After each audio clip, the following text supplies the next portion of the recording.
The Checkpoint is presented by GM Pharma, the first international multinational pharmaceutical company in Georgia. GM Pharma, to serve those who need it most. It is only logical to come back to what I have announced several times, reporting on 5 years of EBRD in Georgia done by its Caucasus Regional Director, Katarina Biorlin Hansen herself, for our viewers and followers. And it is logical because EBRD is mainly supporting Georgia's private sector and mainly small and medium enterprises.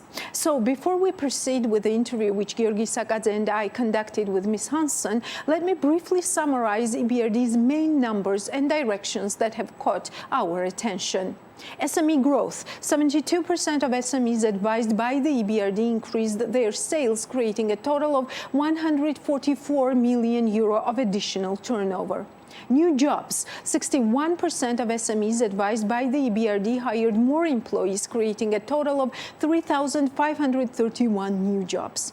Better skills. EBRD-supported training programs helped 1,426 individuals enhance their skills. Of them, 168 individuals are women who received training under the Women in Business program. Enhanced trade finance. During the COVID-19 crisis, the EBRD supported the financing of Georgia's foreign trade totaling more than 180 million euro via the Trade Facilitation Program. Resilient financial sector. The EBRD invested in the first ever secured corporate bond denominated in Georgian lari and issued the first ever Eurobond in lari. Nearly 75% of EBRD's financing in support of local SMEs was provided in lari. Katarina Biorlin Hansen, EBRD Caucasus Regional Director, will tell you more in the sit-down interview with the editors of Forbes Georgia in the Forbes studio. Welcome, Katarina, to BMG TV this time. We are still in the Forbes office, but yeah. Still, it will be her debut on BMG. Of course. So we will be basically talking about the 5 years of EBRD. To summarize, what are some of the results of these 5 years for EBRD, for the stakeholders, for Georgia in general. But let us start with current figures that are out, and that's about economic growth. We have two-digit economic growth, and if you look at the outlooks of economic growth going further, you can see that they are quite different. The government is saying that they will look upwards to this outlook. We have TBC Capital that projects around 10% of economic growth, and more interestingly, we have NBG, which hasn't raised its outlook, and it's still yet, yes, and that's 4.5% of economic growth. What is EBRD's take on economic growth and on these figures? Well, right now times are turbulent, so it's very difficult to forecast. But in the beginning of the year, we forecasted 3% growth for this year and 5% for next year. Then the war in Ukraine happened, and things got very turbulent. So the present high growth figures are, of course, driven by unprecedented ad hoc factors that are very difficult to predict how long they will last. So I don't have a figure for the year or for next year. I think it's very, very difficult to predict. Of course, I hope that it will be as high as ever possible because it's good for Georgia, but it's extremely difficult to put a figure to the present situation. What type of combination we got right now is like high economic growth, but also like high inflation. What type of combination is that not only for consumers, for example, but also for doing business as well? Yeah, the high inflation is, of course, concerning, but Georgia is a very open economy with interactions with all economies around, and this is a global feature, so the inflation is high everywhere, not only in Georgia. And most probably it's going to remain high for a while forward, but then later decline. Again, with the present geopolitical situation, it's very, very difficult to do proper predictions. Can we consider that uncertainty and unpredictability, what we face, maybe already it's the third year, including the war in Ukraine, is the main challenge which drives all the things around, including inflation, which is already forecasted that the world will definitely move to the deep recession. There are some talks and discussions that we might have combined or combination, let me say so, of the crisis coming from 70s, also the debt crisis of 2008. Stagflation and because correct, stagflation we had in 70s, there was no debt crisis by that period. So this uncertainty will reflect small economy like Georgia is as well, because we're still open economy. So what kind of immunity we can or must create to get prepared for the worst scenario, at least during this unprecedented period? I would agree with you. It's the third year of crisis, really, and high unpredictability, which is a great impediment for sustainable business development. Many investors are hesitant, and rightly so, and understandably so. But there are also good opportunities in this situation. So, for example, now we see great interest in the middle corridor, the logistics channel through Georgia. And things that Georgia can do is, of course, to focus on utilizing this opportunity to invest as much as possible to make the middle corridor a smooth transport from Asia to Europe. So this is an opportunity that should be used as effectively and as possible. We see lots of interest from investors, both from the east and from the west, and also in Georgia, looking at both warehouses and other logistics arrangements. So this is something that Georgia should capitalize on. The other thing which is quite important, and that's energy security, where Georgia again can really use the opportunity to diversify the renewable energy sources and develop further energy independence. I think it's very important to focus on this. And we see both domestic and foreign investors looking at Georgia, but here again I think we all need to work together to make sure that this happens sooner rather than later. And this third thing, which is probably very important to address sooner rather than later, is the food security. We saw during COVID, when the supply chains collapsed, that lots of Georgian producers stepped up their production to compensate for the goods that wasn't imported. This seems to continue, but again, the more we can do, the better it is. So there are opportunities rising out of this very difficult and unprecedented situation.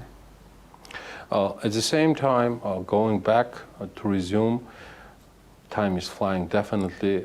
These 5 years, portfolio and achievements with challenges EBRD has achieved, it would definitely be changed within the priorities how it's happening last 2.5 years. But there are definitely a lot of things to discuss, like new jobs, SME growth, better skills, green energy.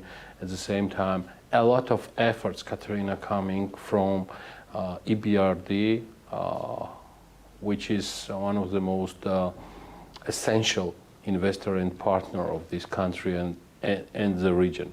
Would you identify some priorities during these 5 years as definitely achieved or still challenging? Well, first I would say I'm quite proud of the results over the last 5 years. If we look at the time when EBRD has been working in Georgia since 1992, we have invested 4.6 billion euros, but 1.5 billion euros is over the last 5 years. So we have really done more over the last 5 years than we did before. Most of what we do is in the private sector, which is great. Also, if you look at this 1.5 billion over the last 5 years, half of that amount is into green investments, using the EBRD definition of green. This is also a great achievement. I'm very proud of that. We have worked a lot with SMEs. We have supported SME advisory services to support individual companies, 400 of them, to access new markets by new export channels, to revise their production methodology. Most of them report that they increased their productivity. Many of them report that they have hired more people as a result of our advisory services, and quite a few report that they have increased their export, which is also great. And we have also provided finance to SMEs. And largely, 70% of the finance to SMEs is in local currency, which is very important for the de-dollarization of the economy, and also to match the loans to the revenues of the SMEs. So, and here we do it mainly through local banks, through credit lines. We work with women in business, where we also provide additional support to female entrepreneurs. We work with a green economy in credit lines, and we work with SME credit lines. These come and the DCFTA credit lines, the EU alignment credit lines. These credit lines come with a technical assistance and to support the companies to reach new levels of operations, to improve their standards. And what is quite important with these credit lines is that this is the method for EBRD to reach out throughout the entire country, because we have a big office here in Tbilisi. We're 45 people, but we can't reach out as much as the local banks can do with their branch networks throughout the country. So it's really our tool to reach the entire country, remote areas, disadvantaged groups like women, youth, and so forth, and we are very happy with the results. What does EBRD measure when talking about the success? When you are saying that these 5 years have been successful, because EBRD's support is one thing. How that support is being utilized and what it brings to the economy is another thing. Do you look at this part as well? One is definitely defined. 1.5 billion. It's a bank. Of course, yeah. Yes, we do measure other things as well. In addition to the amount, we measure the number of projects, which is 88, which is quite good. And I wouldn't say I would not measure a project or judge a project from the Katarina, amount. sorry, 88. They are ongoing, completed. What's the status? These are 88 projects funded during this 5-year period. Okay, I think we have around 90 ongoing projects, because some projects are ongoing from before the 5-year period. Yeah. So right now in our active portfolio we have approximately 90 projects that we're working on throughout the country. But what we measure is not the size of projects, because small projects can be definitely as important as big projects. Absolutely. So also when we look at, we do infrastructure, for example. We have a very good infrastructure program here. Our flagship program is the Green Cities, which was actually originated in Georgia. So Tbilisi and Batumi are one of the first cities that joined the Green Cities, but now it works in all countries of EBRD's operations. So we are quite proud of that. And through the Green Cities and other infrastructure investments, I think we have targeted or benefited around 2 million people throughout Georgia. And this is through improved transport, for example, in 8 cities, and it's through solid waste management projects. And here again, it's a very good tool to reach out to the regions and create jobs in the regions. And also one other thing which is interesting under Green Cities, we have an electric bus project in Batumi. Yeah. You may have seen them, they're very cute, the small white buses. This is the first electric bus project EBRD has ever done. And it's great to do it in Georgia and outside the capital. Oh, first project worldwide, ever. Am I right? Yes, ever. Yeah, ever, yeah. Yeah, and measured. Yes, because that's important. Since we are talking about the specific projects, which one is your personal favorite project that you would say has been successful, or maybe it was really challenging, but you still managed to put it on track? Well, we cover 4 sectors broadly, and I think there are great projects in all these sectors. But since I arrived here just recently before COVID hit, I'm actually very proud with the support we managed to render to Georgia during COVID. Mm-hmm. We basically doubled the volume what we usually do. I have never seen my team work as hard. They usually work very hard, but during COVID that was exceptional. So we provided 630 million euros to Georgia during 2020, which is more than double than we have ever done any year before. And that was really necessary. It was made available really quickly. And I'm very proud of that achievement, because it really made a difference during a very difficult year. And everyone was working from home, and of course the technology at the time, we didn't work really well. Now we're all used to it, but at the time we weren't. Did the COVID, by the way, change the priorities? Maybe you had some plan for Georgia, but then, COVID, did it change something in approaches, in projects? No, it actually partners. didn't, but it reconfirmed a few assumptions that we made. It reconfirmed the importance of focusing on access to finance to SMEs, because we really, we ramped that up during COVID, and we realized that we can do much more than we have done in the past, and we are doing that now. We have also been working on renewable energies for a long time, and this again reinforced the importance of energy security, food security, and just local production. And it also reinforced the importance of nearshoring, if I can put it that way, a good cooperation with your immediate neighbours, assuming that the neighbours are friendly. So again, this is something that Georgia can capitalize on now when the middle corridor needs to be developed. Yes. What are the main challenges now, and looking forward, what is the agenda of EBRD towards Georgia's private sector? So well, in the private sector, we would really like to develop the renewable energy sector. It's something that Georgia needs to do here and now, and diversify it, because there are options for both solar and wind, in addition to the hydros, of course. It's also very important to take well care of foreign investors. When they come into the country, they of course need help. Now, with the geopolitical uncertainties and the world around us, they probably need even more care than they used to do. And investor aftercare is something that we focus very much on, and right now we are supporting Enterprise Georgia to set up a program for that. This is something where it has always been important, but now with whatever is going on around us, I think companies that are coming in from abroad want to establish in Georgia, they need even more support, even possibly moral support, yes, to feel comfortable. Actually, we've heard that concern over and over again from business associations as well, that especially for the FDI and foreign investors, it would be really good to have some kind of like a contact point for these persons at least, so that they know what they are doing in the country. I think the system already exists. Georgia is a very easy country to start working in.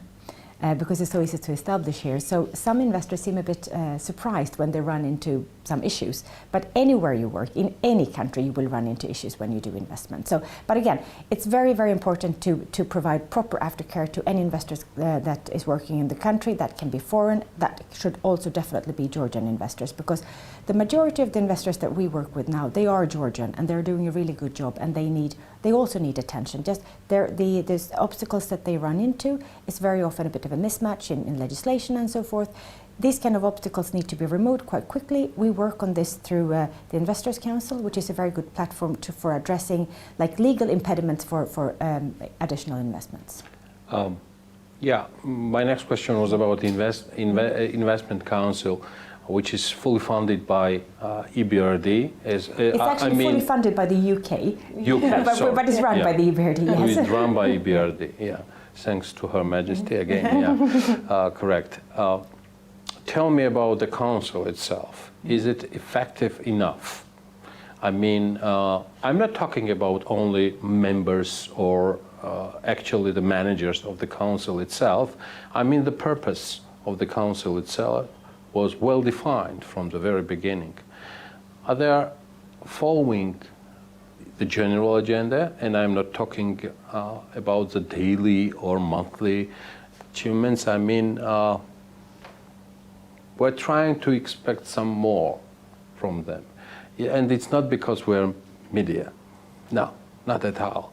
But at the same time, we really want to see some messages, what you just stated, that something should be done more in favor of investors who are happy with the procedures of the beginning of the business in Georgia, but at the same time, definitely have some update and news, Katarina, regarding some ongoing problem within some institutions like legals are. I'm talking about the court, I'm talking about some reforms, including institutionals, etc.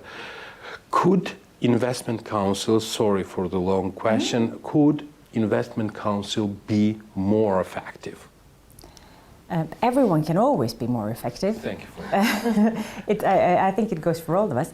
But having said that, the Investors Council, I find this a very efficient policy dialogue tool, a reform tool for EBRD and for the country as such. basically what comes to media is, of course, the Investors' Council meeting with the government, which happens 3 or 4 times per year.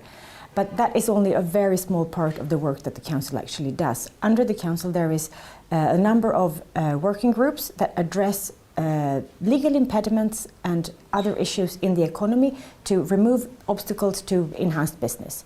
So, for example, Georgia didn't have a legislation about investment funds. So funds that wanted to work in Georgia had to register elsewhere. The Council helped to develop such a legislation, which is now in place. So now investment funds can register here and operate here. And we have already 4 of them. 4 investment funds already, and one of them yesterday declared, Foresight Capital, Georgian entity, that they already raised $4 million USD. Yes, and Foresight Capital, I remember your interview, and Foresight Capital said that because of the legislation, they were able to... Absolutely. From 2020, the legislation is on, as Katarina mentioned, and this is official already, but not only official. They are operative, and it's going to be fantastic impact to the capital market. Yeah, yes, it's great. And another one is the legislation on covered bond. Which will attract a lot of investments into Georgia, which is another one which is great. So there are a number of there is also factoring legislation and the leasing legislation that the Council is working on. Again, this will be excellent tools for SMEs, especially in the agri sector, because you don't need to own your own harvest combiner, for example. You can lease it. So the more of tools we can dispatch into the Georgian economy, the better it is. And the way it works is that the business association or companies or individuals bring an issue into to the attention of the IC. Then there is a discussion which topics the IC should work on. Of course, there is a limit to how much they can do, because there is, the limit to how many people work there. But we also use the support of consultants to do preparatory work. We cannot the IC cannot work on individual cases. So if there is a company that has a company-specific issue, we will not touch it. But if there is a sectoral issue to unlock opportunities and a company brings it to our attention, we will definitely look at it, assuming there is something that we can reasonably do. Sorry, Giorgi, since you allowed us to peek behind the kitchen of the Investors' Council and told us about these working groups, which is very interesting, of course. Would such topics, because you mentioned, right, some opportunities for Georgia. You mentioned the Middle Corridor, and here we have a very huge problematic project there that was an nuclear port, and being a nuclear in place, it might have helped the whole corridor. That's one thing. Also, you mentioned energy security. There we have a very huge problematic project, which is Namakhwani case, which we don't know whether it goes to arbitrary courts or not. So would such, profound projects, which are really problematic and challenging for Georgia's future development, be on the agenda? Because what is the best thing about the Investors' Council for me personally, as for the media, is that there are investors, you, IFIs, and also the government, and that's a very good platform for exchanging those ideas for maybe solving some problems there as well. Both Anaklia and Namakhwani are individual cases. So what the Investors' Council can help with is to look at, for example, tenders for renewables, investment promotion for the Middle Corridor, and things like that. So as long as it's not an individual case with an individual investor, the Investors' Council can look at it. What we definitely have while in a process of preparation for the interview is that the EBRD invested also the first ever secured bond. I'm talking about which was denominated in Georgian lari and issued the first ever Eurobond in Georgian lari as well. And at the same time, nearly 75% of your financing, EBRD, in support of local Georgian SMEs, was provided in Georgian lari. You also touched the point about de-dollarization as an important one. We are in I cannot say it's tough, but we are in debates with National Bank of Georgia, always with our good friends and colleagues about to understand the importance of the dollarizations, what we definitely follow, Katarina. But at the same time, we are also followed by official and non-official laws of demand on the market. Where is the golden medium for Georgia for the dollarization? Well, I don't have the crystal ball for that, but what is important is that if a company has its revenues in lari, they need to borrow in lari, because otherwise they expose themselves to exchange rate risks, which is really unnecessary. And the lari rates need to be affordable and they need to be accessible. So we do whatever we can, and it's not always enough, I do acknowledge that, but we are really trying to make sure that those who operate in lari have access to finance in lari. My next question, just from today's interview, coming from Galton Target Managing Director Giorgi Isakadze. I was interviewing him and Zurabla Lazashvili about one of your latest projects. I mean, your participation together with the EU. UK is not involved in this particular project. I'm talking about your support in regards of the capital market further development. My question to them and to you is the following. Could we do it a bit earlier and support capital market further development in Georgia 2, 3, 4 years ago? I'm talking about the investment legislation as well, which was legalized for 2020. I am very much supportive of the capital market development. At the same time, I do understand the risks for the local, I mean for the small economy like Georgia is. But are we in time with the further development of the capital market, or we're a bit late? That's a very difficult one. There is a question about the maturity of the companies that would participate in such exercises as well. Now, yesterday I participated in the workshop with the companies that participate in the program you mentioned. We thought when we opened this opportunity to support companies to access capital markets that we would have maybe 10 participants, and we actually have 21. So we are very pleased with this, and I know there are additional companies that would like to join if we do a second round, which we hope we will do.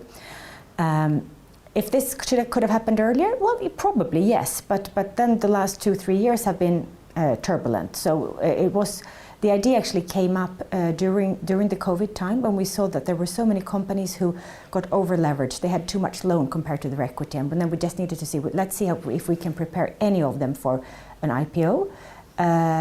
This is probably more difficult than preparing them to do corporate bonds, but we started working with them for a general access to capital markets. And the interest is great, but many companies where you have excellent entrepreneurs, they are very technically oriented. They know their field very well, but the capital markets for them is a bit of a black box. So there is a bit of a education process that we need to be through, and this is exactly what we're doing with companies now, to find the right tools for them at this point in time, because there may be a great opportunity for an IPO, but there are a couple of steps that they need to do before that to be ready to do a good IPO. Do you see this readiness for more openness, for more transparency from the Georgian companies? Because that's what we have been facing before the Saras reform. It was really hard for us to even make our rankings, original rankings, because nothing was open. Now we see that there are positive steps, and we can do, at least we can do. Even the major stakeholders, I mean, Galton Target and BDO Georgia themselves, they didn't expect 21 participants, which are already officially launched through this program, and before the end of September, they should make another sortation of it. So, I mean, the Georgian entities are quite active, which makes me happy. Yeah. So do you see this readiness? I think the transparency is there. Yeah. Companies are generally happy to show their true figures.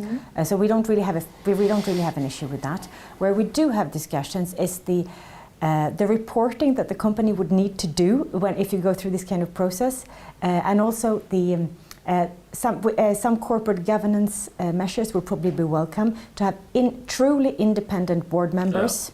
Because it's very easy to, you have this good friend, this is a good business person, let's invite this person to sit on my board. But that person is probably not going to challenge you too much. So it may be good to have truly independent board members.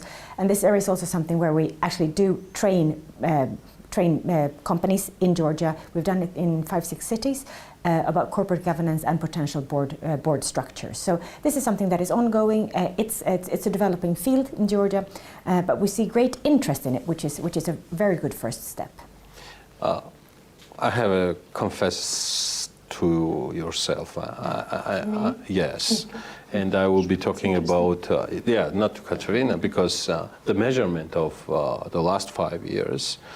I missed that point. There is another one, definitely, in regards of advices coming for SMEs from EBRD,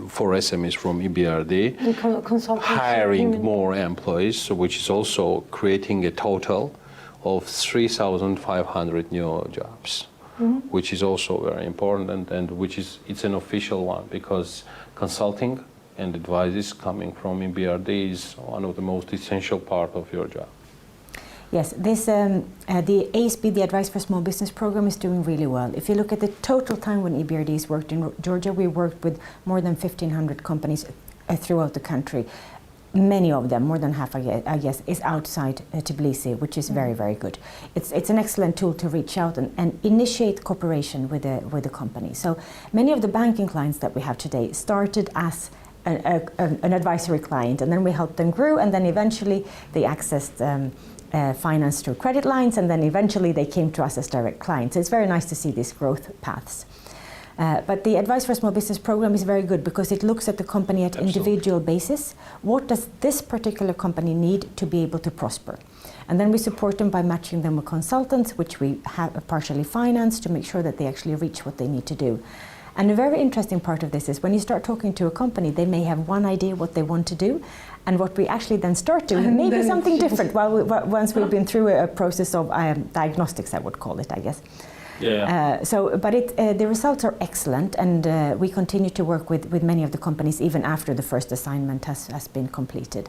And another thing which is great with this program is the development of the consultancy sector. So because we are mainly using Georgian consultants for this, and they have now excellent track records. They can work regionally, they can work across many countries. And we use in other countries where EBRD is working, we use Georgian consultants to help us with selected tasks. So it's an excellent also development of the consultancy sector of the economy. Yes. Do you see any effects of the CFTA and the regulations that these businesses have already implemented? And do you see this growth in quality of doing business because of the CFTA? Because we see figures like export figures, and we see now, hopefully, we see this urge for more diversification and not being dependent only on the Russian market. But do you see this quality in doing business as well? I see the enhanced understanding of quality. Most of the clients that we speak to, they want to make sure that their whatever they produce, it's at a high enough standard so they are able to export to the EU. They may not end up doing it, they may end up exporting to another country, but I think it seems to be the general rule is if the EU standard requirements are met, you can export to just about any country, like the Gulf, East, and so forth, because they will acknowledge that if this meets EU standard, it's a good standard it will be accepted. So I think yes, I see the enhanced understanding of all sorts of higher standard measures, which is quite encouraging to see. It will prepare Georgia for it will prepare Georgia for the future, really. The nearest future by December 2022 is the EU candidate status for Georgia. Would that change anything in how EBRD deals with Georgia if we got that status? Or would there be some changes in priorities and funding, the way the support works? That is crossing fingers. Well, let's hope it's going to happen. I really sincerely hope it's going to happen. It's a lot of work to be done before that, so let's all crack on and do it. It would not change the way EBRD works. But if there are, of course, additional requests to do something to align with some kind of requirements, or if there is an additional need to invest in a certain sector, we would, of course, look at that. We would be happy to look at that. Since I don't know what could possibly come up, it's very difficult to say, yes, absolutely, we will do it, but we will definitely be interested in supporting the path. Of course. And would that work for the investor trust towards Georgia, that Georgia has this status in hands, hopefully? Well, I would assume it would definitely contribute to the trust of European investors, but also other investors from other countries. So I sincerely hope that this is going to work out. Okay, we're moving to the final part of our conversation, and my question is the following. If 5 years before from now, it was rather easier, Katarina, to produce any kind of predictions of EBRD, what might be priorities, directions, and things like that. I do understand that we might define like logistics or infrastructure as a priority, but what we faced last 8 months in regards of logistics and Georgia considering as a corridor, nobody could expect it, the traffic, what we have right now. We've talked about 5 years before, till today. What can we say for the next 5 years? You will need a crystal ball now. She's not with me. Today she's not definitely. I confessed. I did everything what I could. No. Well, let's hope that in 5 years' time, Georgia is going to have a completely diversified renewable energy sector. That would be a great achievement. There is opportunities to diversify, so let's do it now, and that the energy security is firmly in place. This will be a game changer for Georgia. Let's also hope that we have brought in all the foreign investors to invest along the middle corridor, that they are operating and that goods is coming through, that there is enhanced port capacity, because this is an additional factor which is a bit of a bottleneck right now in any format, but it needs to happen. And I also really like the interest in Georgia as a destination for companies' back office work and for development work, and there are lots of companies now who are looking at Georgia as to relocate from other places. We see lots of companies that come and look at Georgia and they compare with the other countries in the region to see, should we move here or should we move somewhere else? Let's hope that Georgia manages to attract a great deal of these companies that are now looking at the country, to make them establish here. Georgia has great human capital potential. Training is needed, but training is needed everywhere. So Georgia is a welcoming country, so I sincerely hope that companies will choose to establish here. And let's hope that next time we have this discussion or summary of the results, Georgia will have the candidate status. Yes. Yeah, we need some 4 or 5 months for that, like till November, the end of November, as far as I know. Yeah, let's try. Good luck. Thank you so much. Thank you very much. Good luck and thank you for everything. The Checkpoint is presented by GM Pharma, the first international multinational pharmaceutical company in Georgia. GM Pharma, to serve those who need it most.